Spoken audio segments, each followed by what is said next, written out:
F1 car for the road, it's a phrase you've probably heard a million times applied to all sorts of cars that have no claim to F1 whatsoever. Well, today it's different. These are real F1 cars for the road.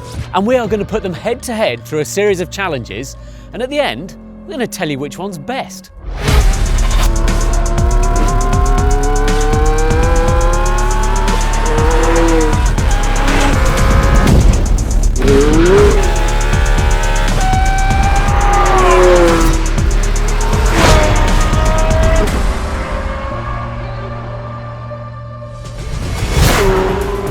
From Affalterbach, Germany, we have the AMG One, a car first revealed in 2017, but not finished until 2022, following a tricky development period.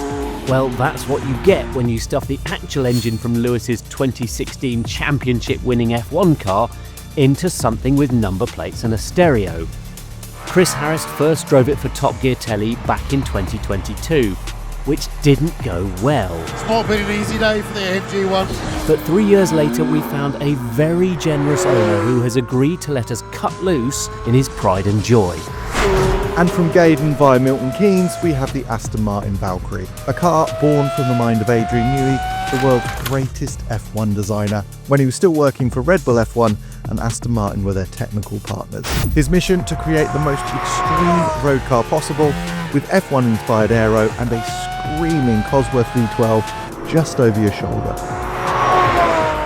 Mate, I can't believe we're finally here. I never thought I'd drive an AMG One, especially after Merc basically quietly disowned it. Exactly, get that door open. And it's not like the Valkyrie had an easy ride into production either. I think this twin test has been about 8 years in the making, hasn't it? It has. Right, these tests then, how are we going to do it? Okay, yeah, we've designed a series of tests to hopefully figure out which of these two cars is the best. Everything from sound to powertrain to handling. Winner gets the point, loser gets nothing. And like I say, by the end, maybe we'll know which is better, AMG One or Aston Martin Valkyrie.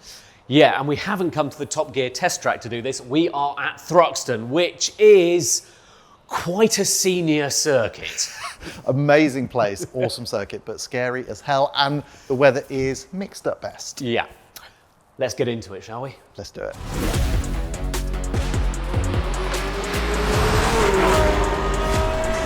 Sound. We've got 6.5 litre V12. Inside, it's painful. Like, it's unbelievably loud, up to 120 decibels in here. But outside, it's joy. So I think I've got this one in the bag, but let's see. Try not to get spat off the road.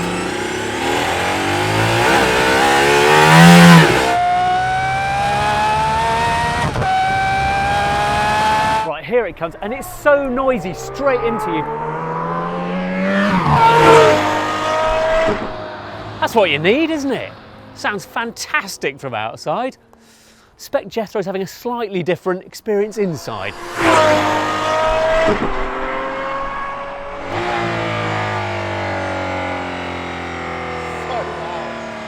Right, my turn to jump in the AMG, Jethro's turn to do the listening. Well, the dream of a hypercar with a Formula One engine sounds pretty cool, doesn't it? But no one really remembers this era, the turbo hybrid era, as the greatest sounding F1 cars. But let's hear, can a 1.6 V6 turbo beat a 6.5 litre V12? No, it can't. I mean, you'd never think that's only 1.6 litres behind you. It sounds more like a sort of race-tuned V8 at the moment.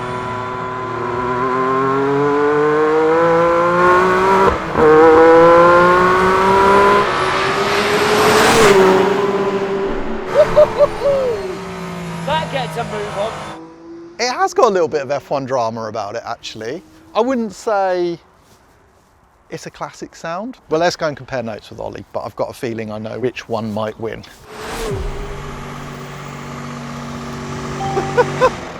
It's loud. Oh, that's a relief. It's louder. It's louder when it pulls up next to you than when it comes flying past, funnily enough. What's it like inside? It's mega when it's on the move. When it starts up, it sounds like a piece of agricultural machinery. When it's going, the higher the revs get, the better it sounds. And It sounds like a big capacity engine. It makes a lot of noise. It's weird. It's really strange. Every time you ask yourself, how can that only be a 1.6? I was making fun of it, but actually there is F1 vibes, I would say. Really? You definitely get the sense that it's an F1 engine. Wow. Is that a great thing? Like, the current F1 cars don't sound that great, whereas that thing sounds like the F1 engines that we all know, love and remember and want back, 90s F1. basically. Inside, the Valkyrie is a disaster. I don't think there's a bigger juxtaposition between any car from the outside noise, which is glorious, to the inside, which is pain. But for me, hypercars are all about the driving experience, but really how they make other people feel as well. I would chalk this one up to the Valkyrie by a margin. I would. 6.5 litre V12 for the win. So it's first blood to the Valkyrie. Next up, a little wet weather performance testing, otherwise known as, well, sliding around in someone else's multi-million-pound hypercar. Things you didn't think you'd be doing today. I've literally just jumped into this car for the first time. I've now driven it 50 yards. Ollie's primed it in race plus mode and turned the traction control off. The ESP is off, actually. There's a traction control adjustable down here. When you get round to 10, it is off. I'm going to start in 8, which still seems quite a scary thing to do when you've literally never steered this car in your life, but let's see what happens. Here's Jethro on his first attempt. Let's have a look. Oh, it's manageable almost. And the next one. Oh yeah, tidy. That's the speeds build through here because it's like downhill and their corners open up a bit. It's not easy.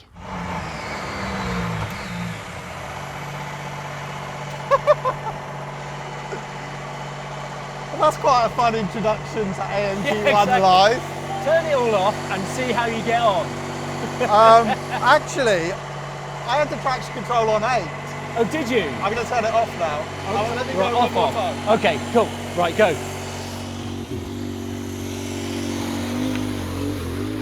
I assume now I'll just spin, but let's find out, shall we?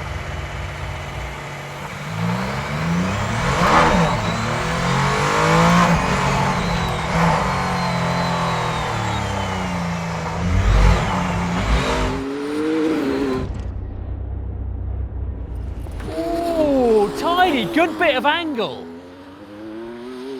Like it. Whoa, good bit of speed as well and a bit of snatchy on that second one. Wow. Oh, right. Brave pills. I'm going to go and do the same. Okay, so let's go and see what the Valkyrie is like in the wet weather. Rear drive only, 1,100 horsepower. Yeah, this is going to go well, I think. Brace yourselves.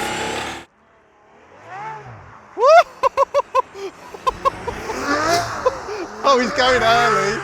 That's nice. Oh, well, he's going early, so I love the confidence. This was the tricky one for me because there's a big surface change. So I think he's trying to get it sideways before that, which is good thinking.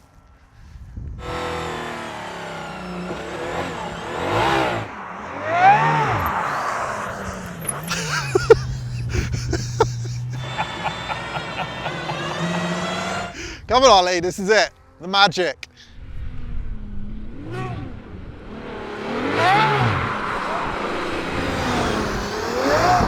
He's very good into here. Ooh. Yeah, he's really determined. Okay, that's quite enough of that. Let's go and have a catch up with Jethro, see how it all went for him as well. Busy.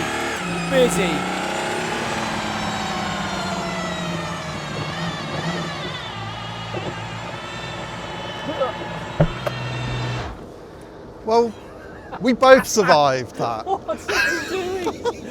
Yeah, what I really want to do is go and slide around in multi-million-pound hypercars. How was that? Yeah, I tell you what, the way into here was beautiful, but it felt like it would transition into a slide okay, but it was hard to get it out. Yeah, because the steering just wants to pull onto lock. Yeah. And it's got a lot of weight in the middle, and it's just, once it goes to an angle, it's like, it's all the angle. It's just...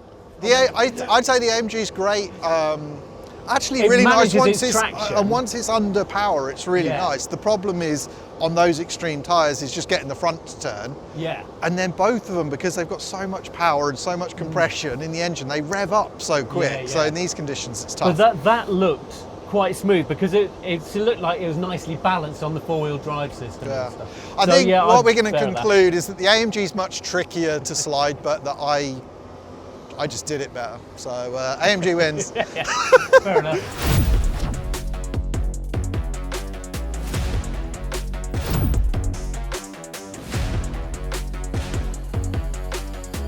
Okay, time for a party trick then.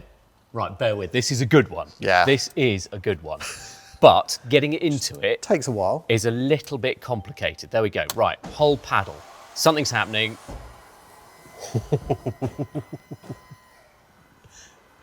It is actually really cool. It is really cool, isn't it? It's Seeing those spectacular. louvers pop up, and then in the mirror you've got the wing going up and then the little extension. It's cool. I mean, I would say the Valkyrie doesn't need to do that because it's always in high downforce, but I Yeah. will... Well, I don't think you've got a party trick to beat this though, have you?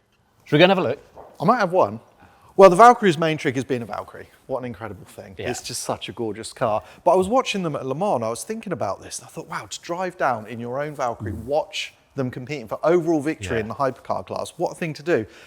And then I was poring over one in the pit lane. And I was like, actually, it is the perfect Le Mans car. It's so versatile. Yeah. So much room for two very small people. But also, it's got a built-in two-man tent. Oh my God. Can you believe it? Us. These big aero tunnels, I actually spoke to Adrian Newey about it. He also, when he was on his drawing board, figured out that you could fit two road tester type people in here. Yeah. You know? Yeah, So I think I win that He one, is a don't I? genius.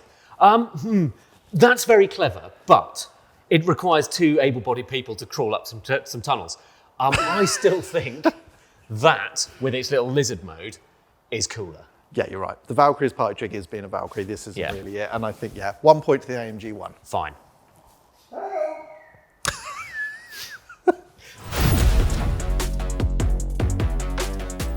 For this bit, we had special permission to use Thruxton's runway, so there was only one thing for it, a race, but with a rolling start to avoid exploding any very expensive clutches. 30 miles an hour up to the line, then floor it.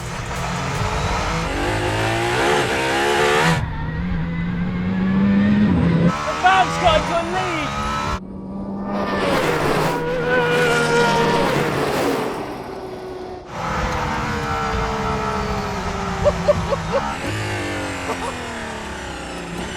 Well, I didn't even talk, but we got full power, so I am happy about that. That was impressive. Nice one, Valkyrie. If lightness was my friend in smashing the AMG in that rolling drag race, and I didn't even use the ERS button, it's definitely going to be my friend here. Right, time to get the scales out. This should be fascinating. Okay, so we expect the Valkyrie, they claim, what, 1270 dry? I think so. 1355, somewhere around there for wet weight, din weight. Well, claimed weight and real weights can be very different. Let's see how different, shall we? A little bit. Maybe fraction. Stop there. That is almost exactly what they claim. It's lighter. Yeah, 1,340 kilos. 1340 kilos. 1340. And Yeah, is it full of fuel? It is. it is. 1340 to beat, AMG. Best of luck. Good luck. I'm not sure that's going to work. So 1655. 1695. I think they claim 1695. din weight. Yeah. Din. Yeah. So with, that's with fuel. that's with fluids, but without a bloke in it. Yeah, okay. Fraction more. Whoa. Okay, out you jump. Give the car a fighting chance and take you out of it. It's more overweight, but not a lot. Okay. 1745. 1745. 1745. But it's 405 kilos heavier. Yeah. Getting off half a ton. 405 kilos. Yeah.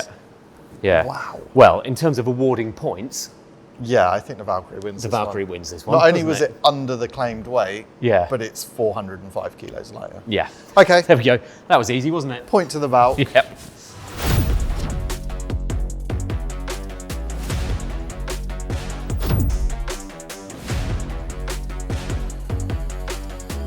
Okay, Jethro, how do you fancy a braking test?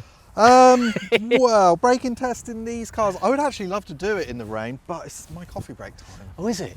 Rightio, well, tell you what, shall we see if we can find someone else who doesn't need food and water? Yes, it's time to roll out the Stig. The braking test is all about precision and perfect execution, so it had to be this guy. Luckily, he always runs his body on qualifying spec low fuel because it's time to see which car can brake from 120 miles an hour to 0 in the shortest possible distance. Look at it go! Cool.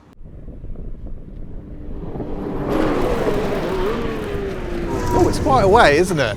Lewis Hamilton was always last to the late breakers, so they need his brake system. Right, I'll measure the front bumper, do you think? Yeah, stick it on. Right Stick it there. on. There. Right, time for the Valkyrie to see if it can stop before that cone. Yep. This shouldn't be too difficult, should it? I don't think so. Shall we set them going? Okay, Stig, 3, 2, 1, go.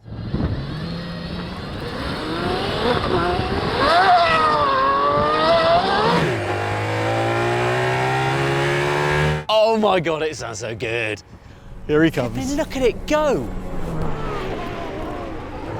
Oh, that is not a long stopping distance from those yellow cones to here. Nice one, sunshine. So that's the point to the A Val. point to the Valkyrie. In the interests of fairness, as the track was drying out rapidly, we decided to give the AMG another go, and it did improve, but still it sailed past the Valkyrie's cone.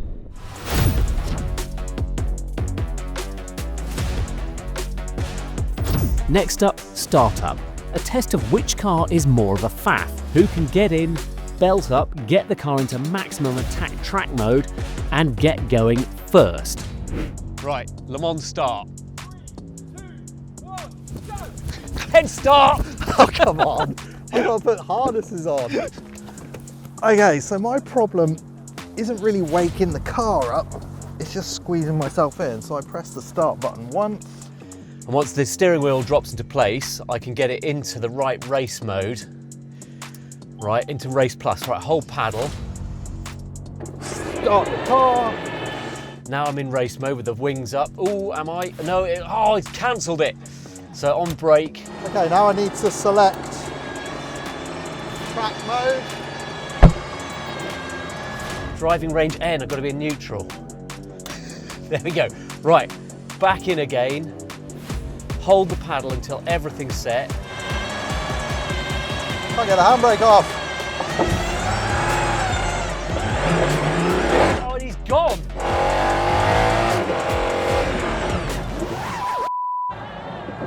Woohoo! What was that?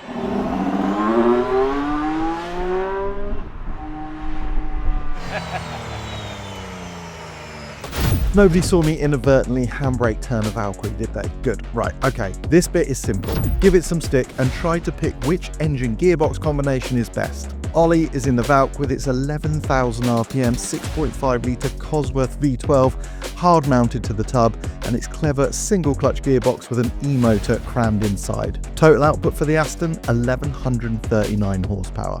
I'll go in the much more complicated AMG with its F1 derived 1.6 litre single E-turbo V6 and 3 more electric motors, which gives 4-wheel drive and a total output of 1049 horsepower. And to add some spice, we'll both be out on track together. I think it's fair to say it's the most exciting 1.6 litre engine car I've ever driven.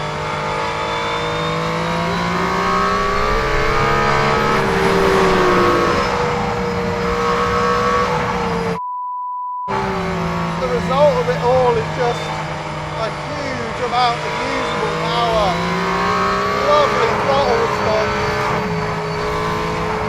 and just this barrage of performance. Feels such a physical, intense car. Wild. What a place. What a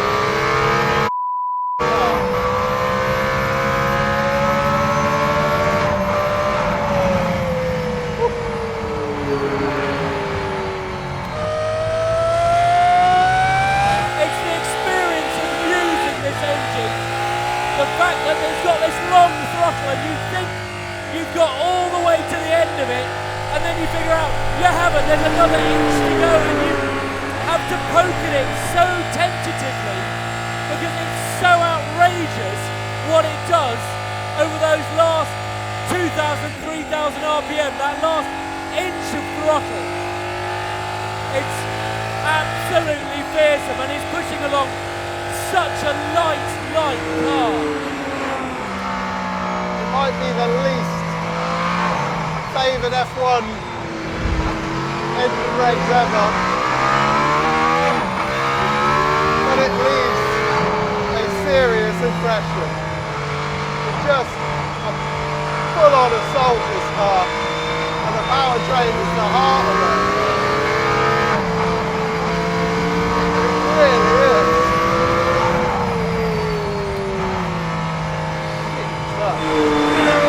I mean, just listen to this engine. It is so uncompromising. It's not interested in civility or anything else. It might not be a Formula One race engine, but it feels like it could have been, should have been. You've got to treat it with so much respect. One last time then. Hold on.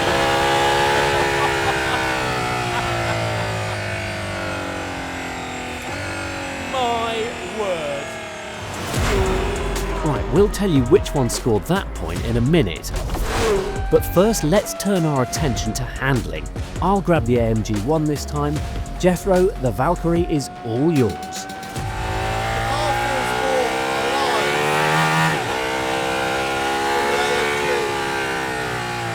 You're busier, it's more agile, a little bit more nervous.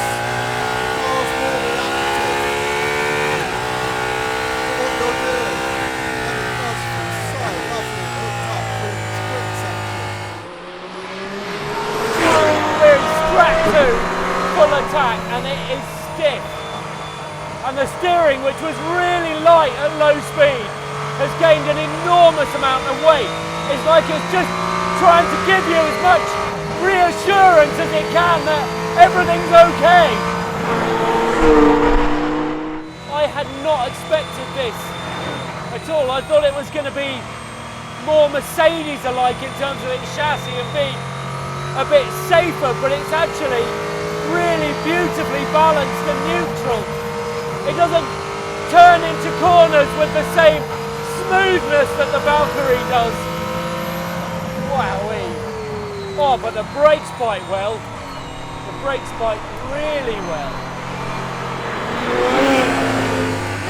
Dance is a little more under the brakes, but I think it's just going so much quicker, even than the AMG. But it's got this lovely lightweight feel to it.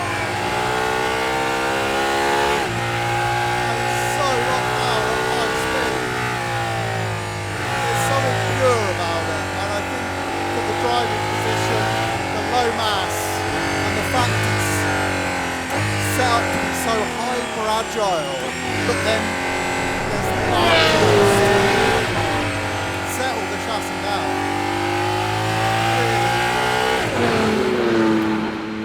Neither of these cars is easy or particularly approachable to drive. Neither of them given a damn about refinement. They are just full on. Absolutely full on.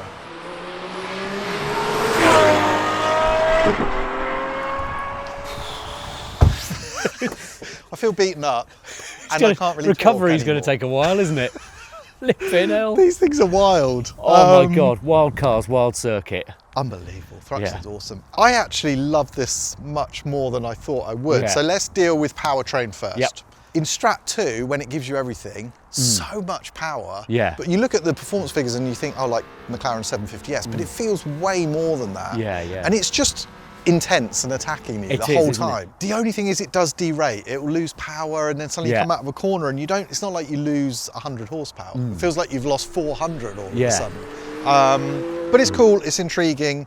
and it's quite a special thing for sure. It is, isn't it? But I think we need to talk about the 6.5 litre V12 in this, which is pretty much all you need. That's isn't all we really? need to say, I think. 6.5 litre V12. For me, the thing is, not only is it insane, the top end, but it's consistent. So it does dial the revs back as it gets hot. We haven't really felt that too much today, but I have felt it in the past.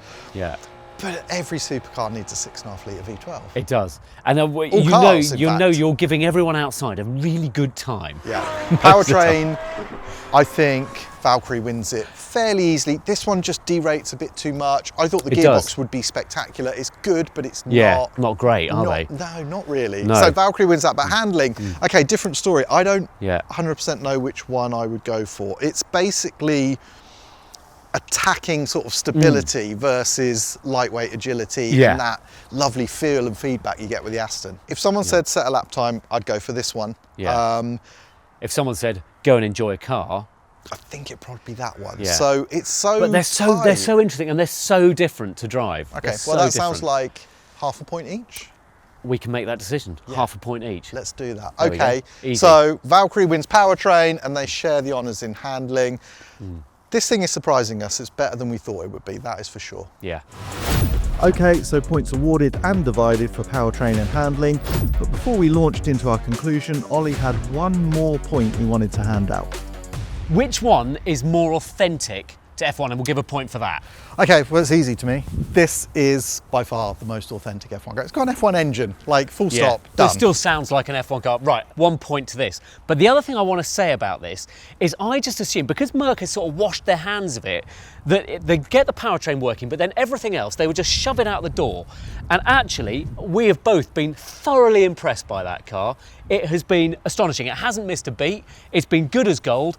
It's been a properly hardcore driver's thing. So fair play, Mercedes. Yeah, I love it, and I want to congratulate us as well for getting both of these cars dirty. If you own one of these, please do the same. Yeah. But yeah, I absolutely adore this car. It's Great. Fantastic. Okay, so what is the final score though? Final score though is 6.5 to Valkyrie, 3.5 to the AMG. So the Valkyrie wins it on the points. Okay, we can't really score cars like this by points though, can No. we? I think we need to talk about which one we love, which one we want to take home. For me, much closer than I thought, Yeah. but I'm still taking that. I love the Valkyrie. I'm completely with you. I'm taking the Valkyrie as well, and I'm closer to it, so I'm going to go and get in it. Do you want to join the passenger seat? No, I'm going to walk. We have survived. You're The gonna cars walk? have survived. I'm going home. Good day.